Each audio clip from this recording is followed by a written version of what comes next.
Playing a fictional character is one thing. Nobody can tell you you're doing Batman wrong, but playing a real person, that's a completely different game. Because the audience already knows what they looked like, how they talked, how they moved, and one wrong detail can ruin the whole illusion. Hey everyone, welcome back to Tested Data. It's been way too long. I honestly missed you guys. Today, I'm rating some of Hollywood's biggest real-life performances. Some are genuinely unbelievable, some are way overrated, and a few of them are so bad I still can't believe they got cast. All right, let's jump right in. First up, we've got Kingsley Ben-Adir taking on Bob Marley. The voice is ridiculously close, and he even picked up Bob's little mannerisms. I just wish he had a bit more of that magnetic stage presence that made Bob Marley impossible to ignore. Joaquin definitely brought the madness and arrogance of Napoleon, and honestly, some scenes are really fun to watch, but the problem is, I never fully saw Napoleon. I mostly saw Joaquin Phoenix playing a very intense version of him. Will Smith really went all in for this role. He didn't just look like Ali, he captured that confidence, that smile,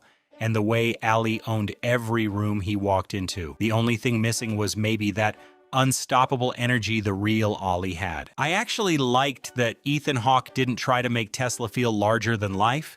He played him as this quiet, awkward genius who always seemed lost in his own thoughts. I just wish the performance had a little more spark to make him truly unforgettable. This is one of those performances where you kind of forget you're watching an actor. The voice, the moves, even the way he looked at people, it all felt so natural. Honestly, if I had one complaint, it's that he set the bar way too high for everyone else. Nicole Kidman definitely looks the part. She's got that elegance and grace, no pun intended, but I never really forgot I was watching Nicole Kidman, and that's kind of a problem when you're playing someone as iconic as Grace Kelly. What I love about this performance is that Morgan Freeman never feels like he's trying too hard to copy Mandela. He just has that calm, wise presence that makes you believe every word he says. It feels effortless.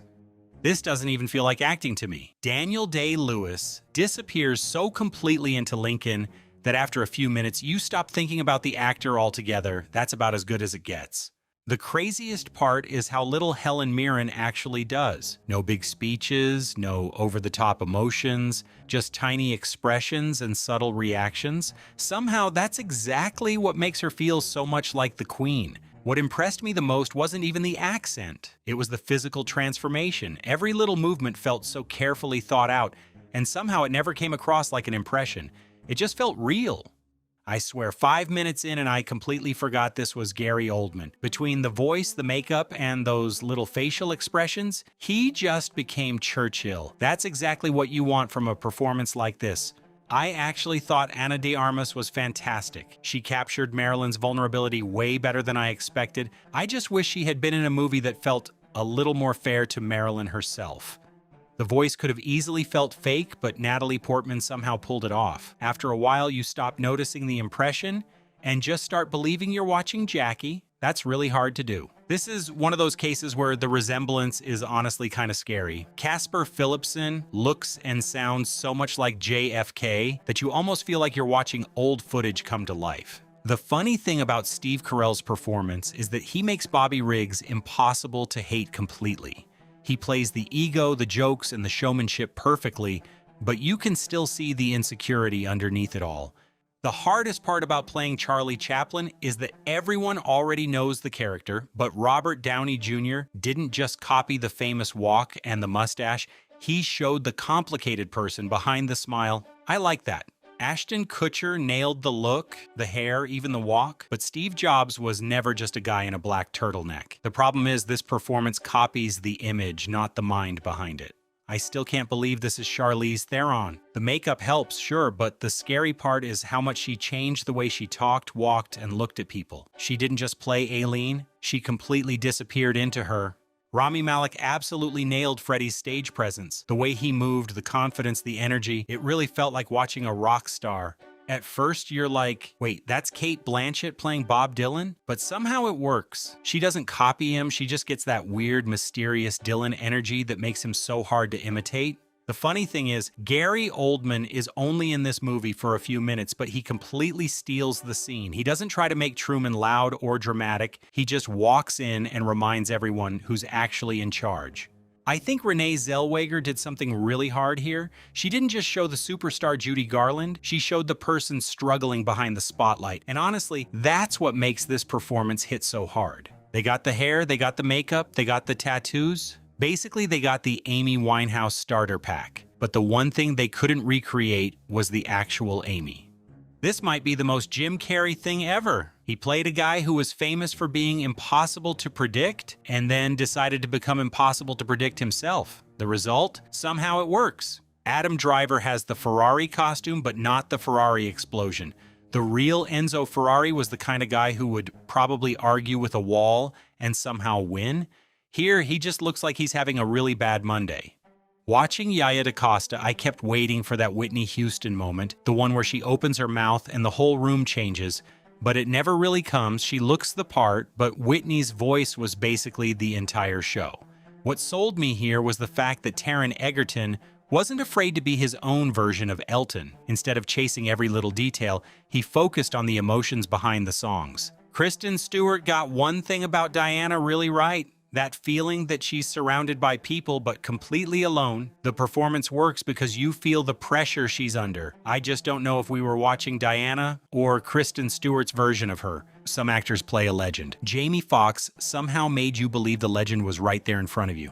Joseph Mazzello actually captures Deacon's quiet personality pretty well. The problem is the movie barely lets him exist. One of Queen's biggest songwriters ends up feeling like just the guy standing in the back. Thatcher was one of the most divisive leaders in British history. Some people saw her as a strong woman who changed the country. Others saw her policies as damaging. Meryl Streep captures the Iron Lady perfectly, but the movie doesn't really show the battle around her. Viggo Mortensen really gets that confident, in-control side of Freud. The way he talks, the way he carries himself, it feels right. I just wish we got a bit more of the weird, unpredictable side that made Freud such an interesting guy. Hilary Swank is a great actress, but honestly, I never fully bought her as Amelia Earhart. She plays the inspiring side of Amelia well, but she misses some of that wild, fearless energy that made her so fascinating. The singing is probably the best part of Tom Hiddleston's performance. He really committed to the music, but when you're playing someone as unique as Hank Williams, sounding right isn't enough. You need that same chaos behind the eyes. This is one of those performances where you stop seeing the actor. Sean Penn just becomes Harvey Milk. It's not about copying every detail. It's the energy, the optimism, the way he makes you understand why people followed him. Anthony Hopkins absolutely nailed the Hitchcock we all recognize, the funny, confident guy with the iconic voice. But I wanted more of the Hitchcock who made movies like Psycho and Vertigo, the guy who was obsessed, controlling, and a little bit unsettling. The makeup says Roosevelt. The performance says Hollywood version of Roosevelt. It feels like they're playing the image, not the man. A great president is not just a costume and a serious speech. The performance feels more like a History Channel reenactment than a real character. James Franco was born to play James Dean. He nails the look, the voice, and especially that quiet, rebellious energy. The only reason I wouldn't give it a perfect score is that James Dean had a mystery about him that no performance can fully recreate. I love how Adrian Brody never tries to make Dali feel normal. He's weird, dramatic, completely over the top, and honestly, that's exactly how Dali should be. What I love about Benedict Cumberbatch here is that he never tries to make Edison likable. He's arrogant, obsessive, and always feels like he's 3 steps ahead of everyone else, which is probably exactly who Edison was. The hardest part wasn't playing Hendrix, it was matching his energy. Andre Benjamin gets surprisingly close, but Hendrix had this raw energy that almost no actor could fake. This might sound weird, but I genuinely think Frida Kahlo would have liked this casting. Salma Hayek just feels right in this role. I thought this was just going to be another Trump impression, but it isn't. Sebastian Stan somehow finds the person behind the public image. The crazy part is that Murphy barely has to say anything. Half the performance is happening in his eyes, and somehow that's enough to make you understand Oppenheimer. Playing Johnny Cash is not just about wearing black and having a deep voice. Joaquin Phoenix had to become the guy behind the music, and that's where he really shines. The singing, the attitude, the pain behind the eyes. It feels like he's not copying Cash, he's carrying him. Michael Douglas playing Liberace sounds like a terrible idea on paper, and somehow it's one of his best decisions. He went from playing tough guys to a guy wearing enough diamonds to blind an entire room, and he committed 100%.